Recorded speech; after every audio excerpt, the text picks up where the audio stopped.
I don't think he's as awkward as MVP. I don't think he's as fast as MVP. I don't think he's as well-rounded as Shavkat. And I think he's obviously just the awkwardness of it because I'm long and tall. He doesn't have the stylistic irritation that Jeff Neal does. So, you guys, Garry is starting to show early signs of CTE.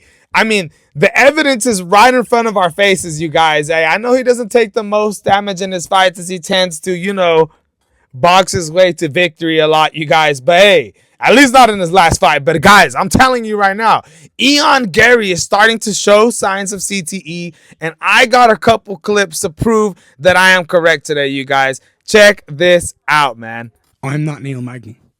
And if you watch the fight against Neil Magny, you know I can do just the same things you did, if not better. I'm faster. I'm more talented. I'm more technical than this guy is. This guy's a one-trick pony. He's got a left hand, he's got a left knee, and he's got a left leg. They're all on one side. I've got everything I need.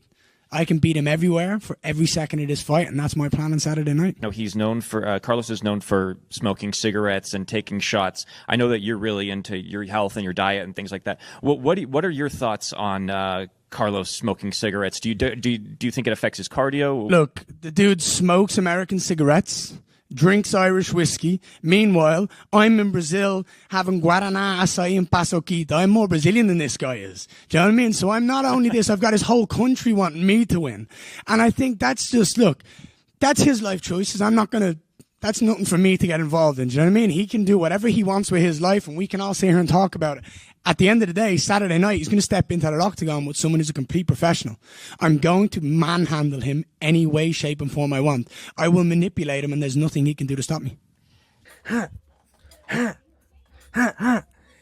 You guys, first of all, when he talks about being a one-trick pony, he's one who got one arm. It's the left arm, the left leg. It's all on one side. I mean, that's what everybody was saying about Alex Pereira, man. That you have to watch out for that left hook. It's that left hook that you have to watch out for, bro.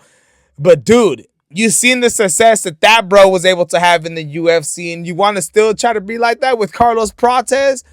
I know maybe what we've seen so far of his career has just been his knockout ferocious power, bro. But as you guys know, Carlos Prates, he's been a jiu-jitsu practitioner for 15 years, my friends. I mean, guys, the guy is from Brazil, and that's another thing that I want to get into.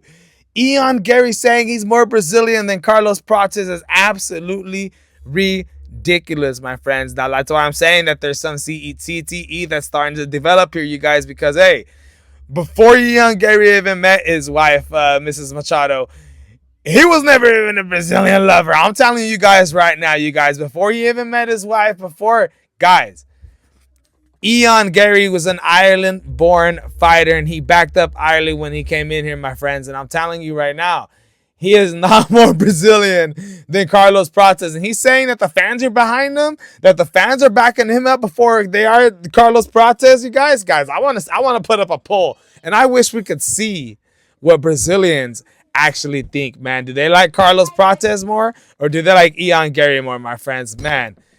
Just absolutely crazy stuff from Garry's mouth. But that's not it, my friends. That's not it, man. Check this out. That they are coming on Saturday night to watch the fight. On Saturday night, everyone who's paid money to sit in that arena and everyone who tunes in at home and watches live is going to see one of the greatest athletes the UFC has seen in a long, long time. I'm going to go out there and show why I'm the future of this organization, and I'm going to do it against one of their favorite fighters. I'm going to dismantle him. I'm going to show that I'm just better in every single way, shape, and form, and I'm going to make it look easy. Big signs, you guys. I don't even get where any of this is coming from. Garry, one of the greatest UFC athletes that we've ever seen. I mean, bro, it's like you forgot that he's coming off that loss to Shavkat Rakhmonov. Dude, there's a bunch of guys that are better than you, bro. Not just that, but you're coming off that loss, dude. You're talking about being one of the best athletes that the UFC has ever seen. Like, we haven't seen GSP. Like, we haven't seen John Jones. Like, bro, this is Islam Makhachev, what's going on with him right now. And Khabib, and Conor McGregor in his prime, and Paddy the Pimblett right now. I mean, bro, there's so many names that I can name that are doing things in way more phenomenal fashion than what Garry is doing, man. Hey, what is coming out of his mouth right now is making me laugh. And it's just unbelievable, bro. It's just unbelievable, man. And on my radar was you seemed genuinely upset that you didn't get the call to fight for the belt after Shavkat withdrew, and then Sean had to fight Leon, and then they moved Jack Della. Is that an accurate assessment of how you felt a couple of months ago? Absolutely. I think your word withdrew is the word that kind of bugs me on that, because I don't believe Shavkat withdrew due to just pure choice of not wanting to fight for a title, but from what I'm hearing is more an injury. An injury that I absolutely believe he sustained in the fight with me due to the amount of heel kicks I put to his knee. And then, we're in a world title fight fighting for the number one contender spot. So the guy who wins the fight, and rightfully so, I believe he still won the fight to this day, he gets the shot. But if he's not available, man, if you guys checked out that podcast, it even seems like the way Ariel Helwani was asking him, he was shocked himself. You guys, you got Sean Brady before that Leon Edwards fight. He was ranked number 5, bro. I mean, come on, stop complaining, dude. You're coming off that loss to Shavkat Rakhmonov. I mean, the guys that you have beaten, honestly, before Shavkat Rakhmonov, if you look at your rankings, bro, you only beat one guy in the top 15. I mean, bro, it's just ridiculous, you guys. It's just ridiculous, you guys. I don't even know what's going on in Ian Garry's head, my friends. And last but not least, bro, one more clip of today after the weigh-ins where I thought this was just absolutely ridiculous. And man, Ian Garry starting to show signs of CTE. And that's why I'm going to be placing a $100 bet on Carlos Prates, my friends. Hey, I don't even care, bro. I'm going for Carlos Prates all day. Somebody that I can relate to. Check out this clip. Hey, man. Prates, who's on a tear. He's on a tear against people he's supposed to be on a tear against. People who stay still, people who don't fight the way they're supposed to fight against him. He's very good. He's very talented. He has a very obvious way to win, and it's his left hand. Mm-hmm. Well, I was talking to these guys about something you said at PR Day, saying that you had Neil Magny's soul in your back pocket, talking about that common opponent there. So you basically feel that you beat Neil better than he did, even though we knocked him out. That was my favorite performance, because I've never played with a man so much in my life to where it was just anything I wanted I could do to that man that day. Anything you want, but knock him out with your damn fist.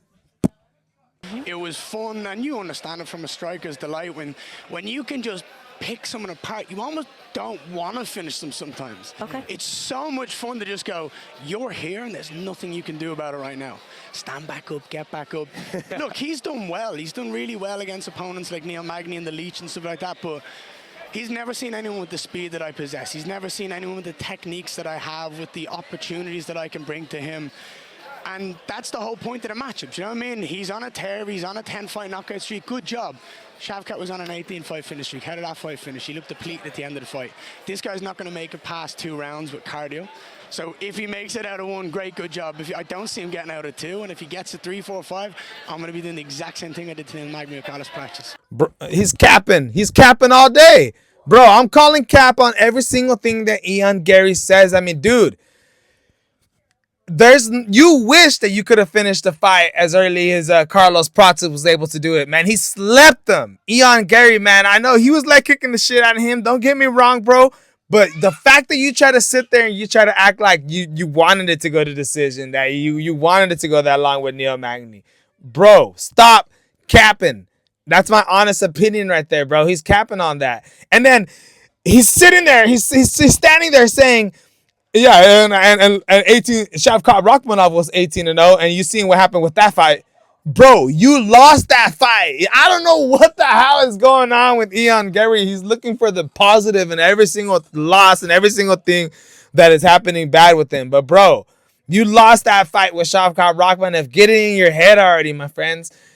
You guys, hey, I think Ian Garry is showing early signs of CTE, man. That's exactly why I'm putting $100 on Carlos Prates to win this fight, my guys. And if you agree with me, like and subscribe to the channel. And if you don't, Leave a comment, my friends. Like anything. Even if you leave a comment, helps the algorithm, my people. Hey, I absolutely love it. I can't wait for tomorrow's goddamn fight, you guys. Hey, and sorry for not posting nothing these last couple days, man.